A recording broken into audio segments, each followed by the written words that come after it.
안녕하세요. 저는 결혼 2년차 30대 후반 여자입니다. 몇 달 뒤면 매년 찾아오는 추석 명절이 코앞으로 다가오다 보니 마트에서는 벌써부터 명절 선물을 한창 예약받고 있더라고요. 정신없이 움직이는 직원을 보고 있는데 작년 추석 때 있었던 안 좋은 기억이 저를 힘들게 만들었고 불과 작년에 있었던 일이라 정신적 충격에서 아직 빠져나오지 못한 저는 장을 끝까지 못 보고 다시 차로 돌아오게 되었습니다. 저를 걱정한 남편은 이미 끝난 일이라고 진정시켜 주었지만 그때의 기억이 머릿속에 떠오를 때면 눈물이 앞을 가릴 정도로 너무 힘이 들었어요.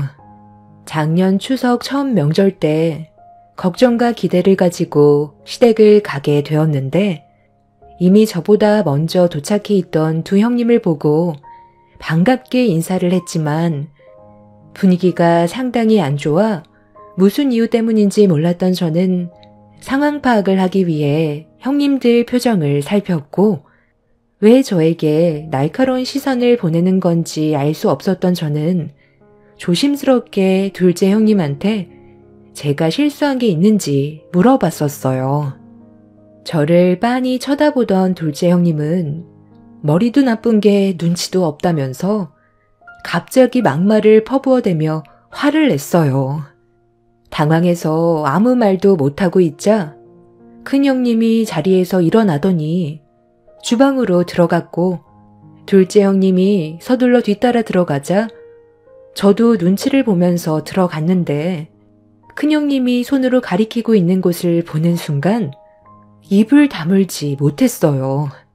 상당히 많은 명절 음식 재료가 쌓여 있었고 큰 형님은 저를 보더니 할 일이 많다면서 오자마자 앞치마를 던졌습니다.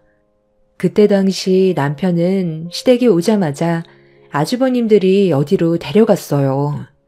그리고 시부모님은 지방 출타 중이라 저녁을 먹기 전에 올 거라는 말을 둘째 형님한테 들을 수 있었습니다.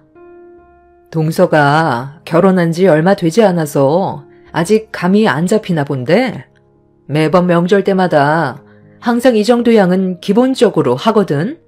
이 동네 특성상 서로 음식을 돌려먹는 관습이 있어서 우리도 많이 준비해야 되니까 서둘러 움직이는 게 좋을 거야. 이번 명절이 첫날이니까 동서는 송편을 빚으면 되겠어. 한 3,000개쯤 하면 동네 분들과 나눠 먹고 우리 가족들도 충분히 나눠 가질 수 있으니까 내가 말한 것보다 최대한 많이 준비해줘. 우리는 오늘 먹을 저녁 준비를 할 건데 불만 없지? 송편 빚는 거 어렵지 않잖아. 나는 이 집 며느리로 처음 들어왔을 때 동서보다 더 심했었어. 별거 아니니까 엄살 떨지 말고 내가 시키는 대로 톤 달지 말고 해. 오자마자 기강을 바로 잡아야 집안의 체계가 잡히는 거니까 막내로 들어왔으면 당연히 해야 되겠지? 내 말이 곧 법이라는 걸 잊지 마. 여긴 또 다른 사회라고. 형님 말만 잘 들으면 별 문제는 없겠지만 괜히 눈에 거슬리는 행동을 한다면 앞으로 피곤해지는 일들이 상당히 많아질 거야. 그러니까 이왕 하는 거 웃으면서 하는 게 좋겠지? 나는 어머님이 동서를 왜 며느리로 받아들였는지 아직까지 잘 모르겠는데 정말 이해 안 되는 건 요즘 개나 소나 대학 졸업장은 가지고 있을 텐데 고졸이라는 말에 얼마나 놀랐는지 몰라. 형님이랑 내가 대학 교수인 건 알지?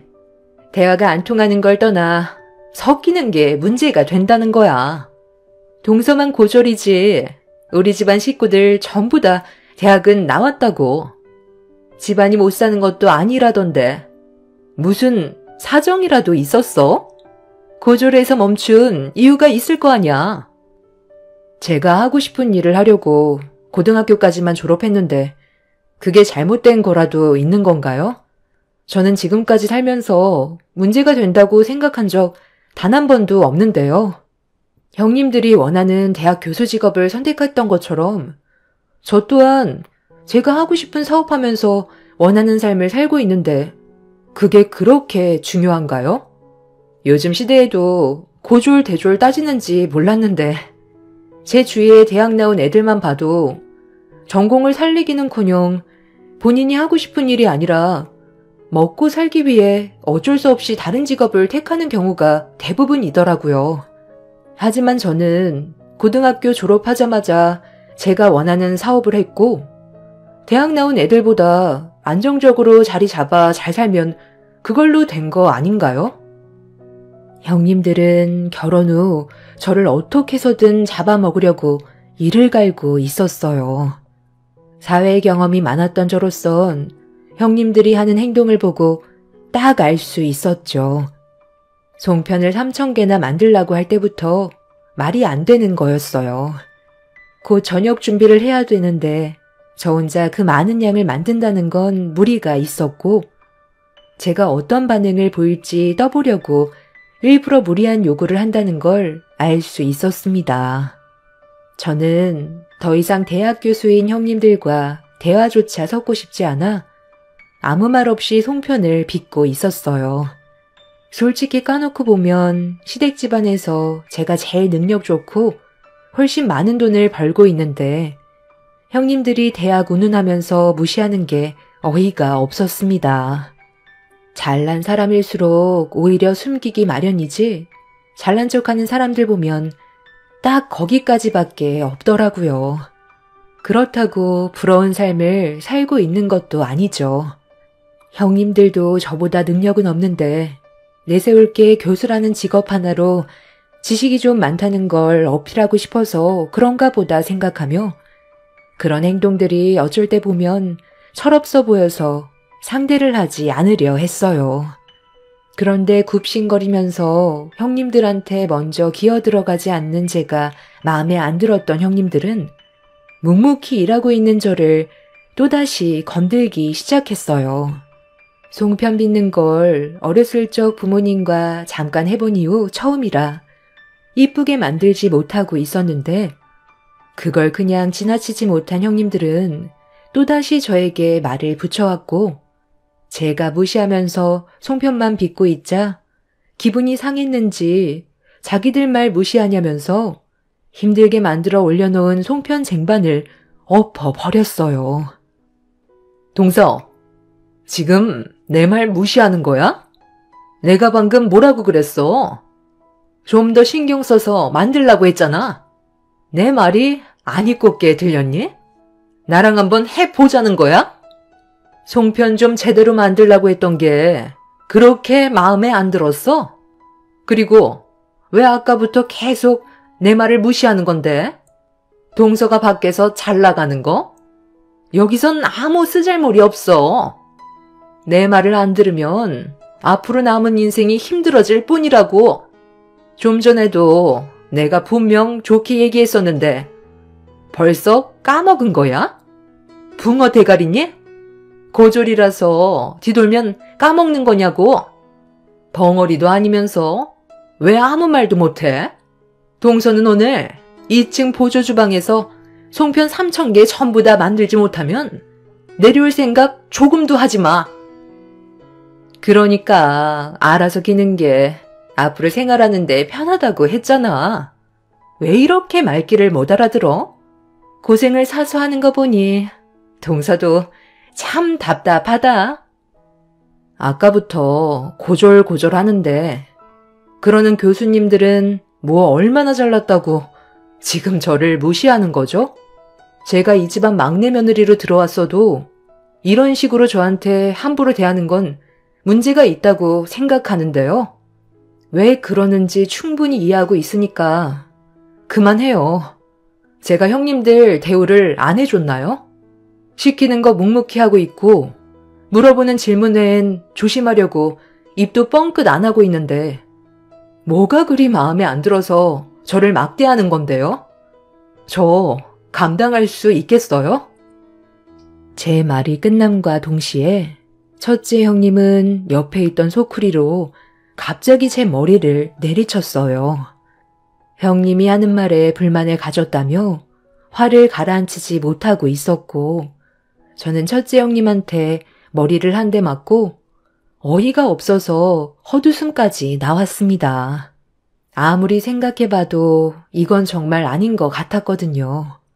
결혼하고 나서 첫 명절이었고 모든 것들이 어색한 건 당연한데 고졸이라는 이유 하나로 저를 막대하는 형님들의 행동들 때문에 속에서 화가 끓고 있었습니다. 곧 저녁 식사 시간이고 시부모님이 들어올 시간이라 더 큰 일을 만들고 싶지 않아 송편 빚는 재료를 가지고 아무 말 없이 2층 보조 주방으로 올라갔어요. 송편을 3,000개 만들 생각은 애초부터 없었고 그날 하루 한 끼 먹을 양만큼만 만들어둘 생각이었습니다. 그냥 무시하고 싶었어요. 사업 때문에 많이 피곤한 상태라 형님들과 섞이고 싶지 않았습니다. 소쿠리로 제 머리를 내려친 건 나중에 명절이 끝나고 죄를 물을 생각이었고 저에게 첫 명절인 만큼 최대한 좋게 끝내고 싶었어요. 하지만 이건 오로지 제 생각이었을 뿐 두 형님들은 그날 나를 잡은 건지 저를 뒤따라와 집안이 떠나갈 정도로 소리를 지르면서 고졸 주제에 자기를 무시한다며 골프채를 들고 올라왔어요. 야, 너는 내 말이 우습니? 나이도 한참 어린 게 어디서 지금 불만 섞인 표정으로 집안 분위기를 망치고 있어? 내가 아까 뭐라고 그랬어? 내 말이 곧 법이라고 했는데 네가 감히 나를 무시하고 자리에서 먼저 일어나? 그래도 첫 명절이라 긴장을 많이 했을까봐 좋게 대해주려 했는데 동서 태도를 봤을 땐 말로 하는 것보단 매로 해결을 해야 될 것 같네. 못 배웠으면 맞아서라도 배워야지. 오늘 바로 잡지 않으면 앞으로가 상당히 힘들어질 것 같거든. 그래서 지금 들고 있는 골프채로 뭘 어떻게 하려고요? 저한테 휘두르게요? 아니 대학 교수라는 사람이 생각이 그렇게 없어요? 그걸 저한테 휘두르면 제가 가만히 있을 것 같아요? 지금 달고 있는 교수직 내려놓고 싶은가 봐요? 요즘 사업 운영이 너무 바빠서 정신이 없이 살다 보니 힘들어서 좀 쉬고 싶었는데 잘 됐네요. 그냥 쉬는 건 돈이 안 되기 때문에 쉬지 못하고 있었는데 이번에 땡값도 받으면서 쉴 수 있게 해주겠다니 저로선 너무 감사한데요? 형님이 그런 깊은 뜻이 있는 줄 정말 몰랐어요. 왜 머뭇거리세요? 형님이 잃을 게 너무 많을 것 같아서 머뭇거리고 있는 것 같은데 그런 각오도 없이 골프채 들고 온 거예요? 어머, 동서. 지금 형님한테 그게 무슨 말버릇이야? 그냥 죄송하다는 말 한마디 끝나는 건데 왜 일을 이렇게 크게 만들어? 서로 좋게 지내면 되는 거잖아. 참 웃긴 게 한국 문화는 이게 잘못됐어요. 막내 며느리로 들어왔으면 무조건 형님들 말에 따라야 하는 거고 뭐든 죄송하다고 굽신거리면서 살아야 되는 거예요? 요즘 시대가 어떤 시대인데 누가 예전처럼 자기 의사표현도 하지 않고 온갖 상처 다 받아가면서 시키는 일 묵묵히 하고 있겠어요. 이 집안에서만 막내 며느리지 밖에선 저도 대표 소리 들으면서 대우받으며 살아간다고요. 그리고 대학 교수나 됐으면 배울 거 다 배운 양반들일 텐데 애들 소꿉장난도 아니고 이게 지금 뭐 하는 짓이죠? 고졸 나왔으면 무시당하는 게 당연한 거고 대학 나왔으면 대우를 받아야 된다고요? 교수부터가 그런 생각을 가지고 있는데 학교에서 애들이 뭘 보고 배우겠어요? 적어도 사람의 인격을 무시하는 행동을 해선 안 되는 거 아니에요? 그 학교 학생들이 정말 불쌍하네요. 여기가 군대도 아니고 기강을 잡아야 된다는 말부터가 어이가 없어요. 그냥 서로 좋게 웃으면서 잘 지내면 얼마나 좋아요?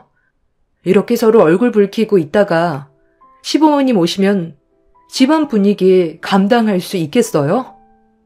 제가 눈을 치켜 세우고 형님들한테 불만을 털어놓은 순간 첫째 형님은 제 말에 화가 치밀어 올랐는지 골프채를 치켜 올려 세웠고, 둘째 형님이 말리려 했지만 이미 이성의 끈을 놓아버렸는지 고졸이 겁도 없이 시댁 집안 며느리로 기어 들어왔다며 사정없이 휘둘렀고, 무방비 상태였던 저는 결혼 첫 명절날 꼼짝없이 매타작을 당하게 되었습니다.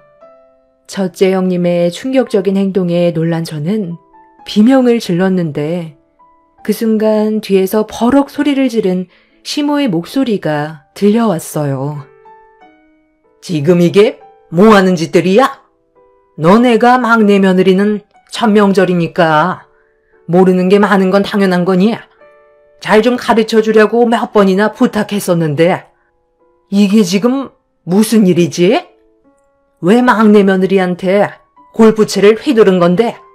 네가 한 행동이 나한테 납득되지 않으면 이 상황 절대 조용히 넘어가지 않을 거다. 어머님이 좀 전에 어떤 상황이었는지 전혀 모르시잖아요. 막내 동서 편만 들어주면 안 되는 거라고요. 제가 왜 이렇게까지 했는지가 중요한 거 아니에요? 제가 옆에서 지켜봤잖아요. 막내 동서가 형님 성격을 긁었다니까요. 오죽했으면 골프채까지 휘저었겠어요. 말하는 게 얼마나 싹수가 없었는데요. 그래서 지금 너는 이런 상황이 잘 됐다는 거니? 말리지는 못할 망정 옆에서 부추기고 있어? 막내 며느리가 뭘 잘못했는지 드러나 보자. 빨리 설명해봐. 제일 큰 문제가 뭐겠어요? 학벌도 안 좋은 게 우리 집안 식구로 들어온 것부터가 잘못이죠. 고졸 주제에 결혼은 하고 싶었나 봐. 그것뿐인 줄 아세요?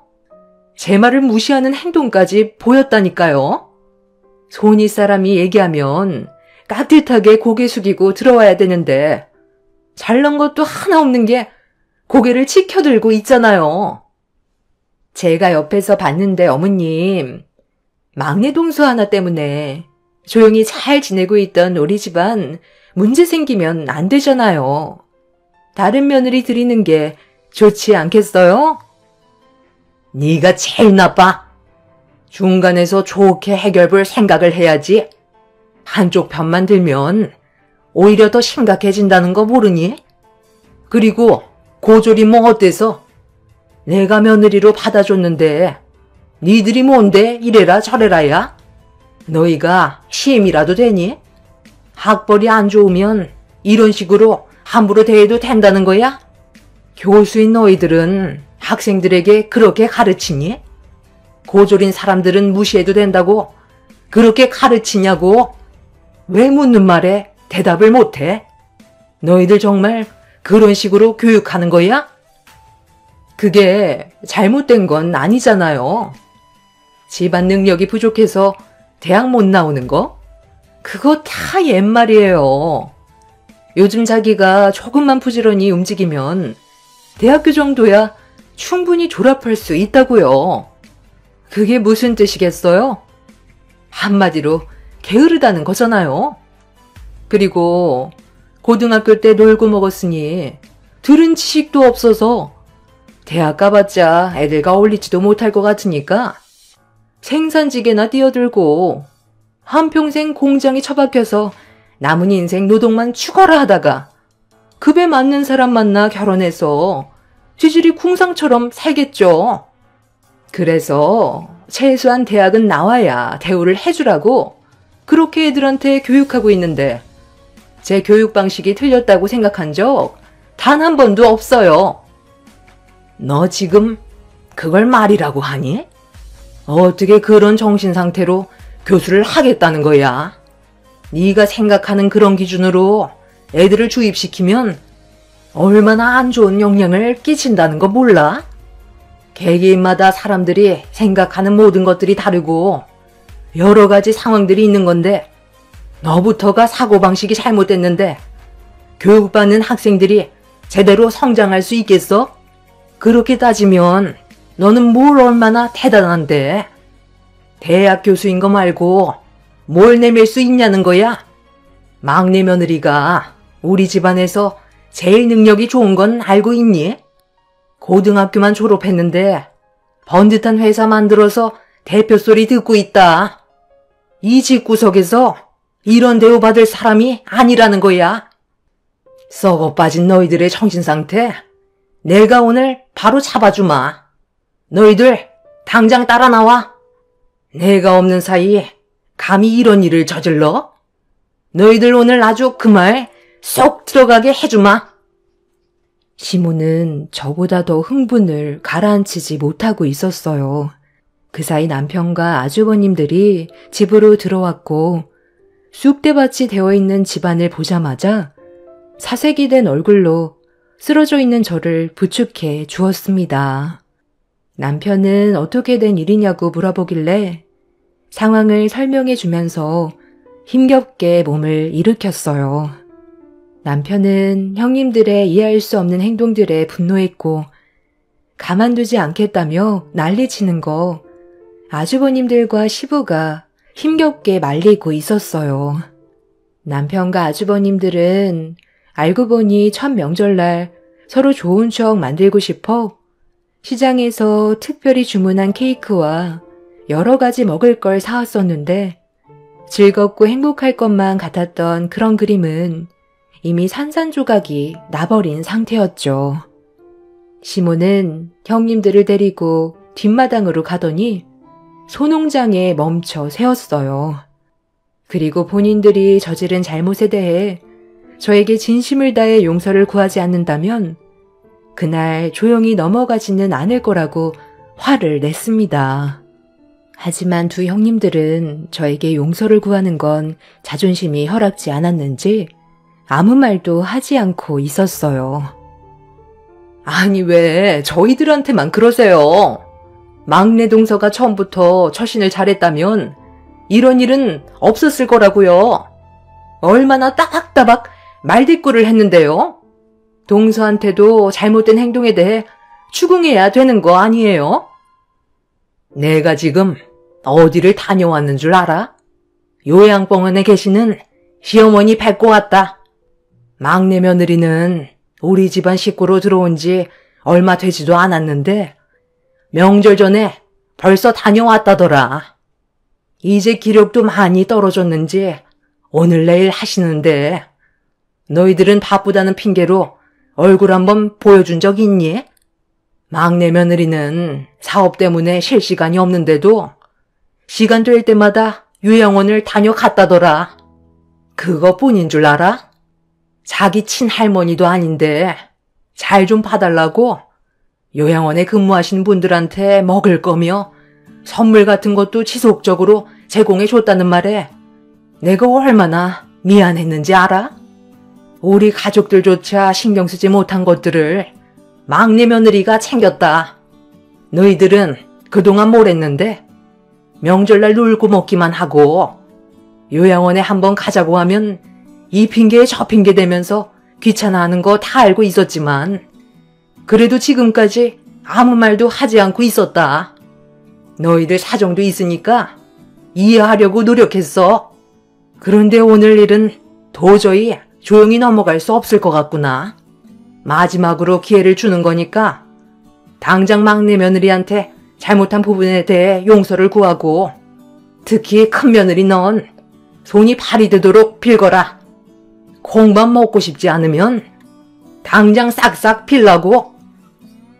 두 형님들은 시모가 화를 내며 얘기하는데도 눈 하나 깜빡이지 않고 저에게 조금도 사과하려 하지 않았어요. 그 모습을 지켜보던 시모는 결국 더는 참을 수 없었는지 소 농장으로 들어가더니 바가지에 소 배설물을 한 바가지 가득 푼 다음 소똥보다 못한 것들이라고 두 형님들의 얼굴을 향해 사정없이 부어버렸습니다. 시모의 돌발 행동에 경악을 한 두 형님들은 비명을 지르면서 소똥을 뒤집어 쓴 상태로 마당에 있는 수도가로 달려갔어요. 시모는 두 형님들이 씻지 못하게 수도 밸브를 차단시켰고 물이 나오지 않자 시모에게 화를 내면서 집 밖에 있는 농수로로 달려가 자신들의 몸을 빠뜨렸습니다. 그렇게 온몸이 젖어있는 상태로 시모에게 뭐하는 짓이냐고 화를 내자 시모는 농수로에서 소 배설물을 닦고 있는 두 형님들에게 그곳이 너희들이 있을 곳이라고 집에는 얼씬도 하지 말라며 다시는 시댁에 찾아오지 말라고 화를 내셨어요. 시모는 저에게 큰형님한테 당한 거에 대해 법적으로 신고하라면서 직접적으로 도와주겠다며 위로를 해주셨어요. 그날 한바탕 난리가 난 이후 저는 변호사를 선임해 첫째 형님이 저에게 저지른 행동에 대해서 법적으로 고소를 진행했어요. 그리고 이 문제가 학교에서까지 소문이 퍼지면서 일이 커지게 되자 교수 생활에까지 영향을 받게 되었고 그로 인해 아주버님과의 관계에도 안 좋은 영향을 끼치게 되었습니다. 둘째 형님도 예외는 아니었어요. 둘째 아주버님이 실망을 많이 했는지 동생인 남편이 너무 큰 상처를 받아 괴로워하는 모습에 잦은 부부 싸움으로까지 이어졌고 집안 분위기는 날이 가면 갈수록 심각해져만 갈 뿐 좋아지지 않았습니다. 남편은 첫째 형님의 행동에 조금의 선처도 없을 거라고 확고한 의지를 밝혔고 저 또한 같은 입장이라 법적인 처벌을 받아 자기가 뭘 잘못했는지 깨닫게 해주고 싶었어요. 자식들도 있으면서 본이 되는 모습을 보여줘야 하는데 그렇지 못한 행동들은 차후에 아이들에게까지 안 좋은 영향을 끼치게 되는 건 안 봐도 뻔하기 때문에 상황이 악화가 되더라도 확실하게 짚고 넘어가야 했었죠. 그렇게 저희 부부가 밀어붙이자 그제서야 자신의 인생에 심각한 문제가 생기게 될 거라는 걸 인지했는지 합의를 하기 위해 저희 집에 찾아왔어요. 둘째 형님도 아주버님과 이혼 얘기까지 나오면서 문제가 커지게 되자 좋게 해결하고 싶어서 왔다며 같이 찾아와 본인들의 잘못을 인정하고 있었습니다. 동서, 내가 그땐 정말 미안했어. 내가 솔직하게 얘기할게. 동서는 고졸인데 사업에 성공을 내서 잘 나가는 모습을 보니까 그냥 배가 아팠어. 내 성격상 남이 잘 되는 모습을 별로 좋아하지 않거든. 그런데 어머님이 동서만 챙겨주는 모습들이 너무 질투가 나는 거야. 고졸 주제에 사업도 성공했고 어머님한테까지 인정받은 그런 모습들이 비교가 되기 시작하니까 그냥 얼굴만 보기만 해도 싫게 느껴지더라고. 그래서 동서를 괴롭히고 싶었고 상처를 주고 싶었던 거야. 그런데 그런 것조차 내 마음대로 안 되니까 나도 모르게 화가 치밀더라고. 결국 해선 안 될 행동으로 동서한테 상처를 줬지만 앞으로 내가 잘하면 되잖아. 우리 관계 충분히 좋아질 수 있다고 생각해. 시작은 안 좋았지만 앞으로 살아갈 날이 더 많잖아. 그러니까 한 번만 용서해주면 안 되겠어? 나 대학 교수야. 콩밥 먹는 순간 교수 생활 끝이라고. 어떻게 고개를 들고 다닐 수가 있겠어? 소문이 얼마나 안 좋은지 동서도 잘 알잖아. 동서는 마음도 넓고 배려심도 많으니까 한 번만 기회를 주면 안 될까? 내가 어떻게 하면 믿어줄래? 원하는 거 말만 해. 동서가 시키는 거 다 할게. 평생 등 돌리고 살 건 아니잖아. 그래, 동서. 좋은 게 좋은 거라고. 사람은 누구나 실수할 수 있는 건데 이번 일 딱 한 번만 눈 감아주면 신경에 거슬리는 행동 절대 안 할게. 나 이러다 정말 이혼하게 생겼어. 우리 애들은 어떡하라고? 엄마 없는 아이 만들 거야? 나도 동서가 잘 나가는 모습이 샘나서 그랬던 거지. 별다른 뜻은 없었다고.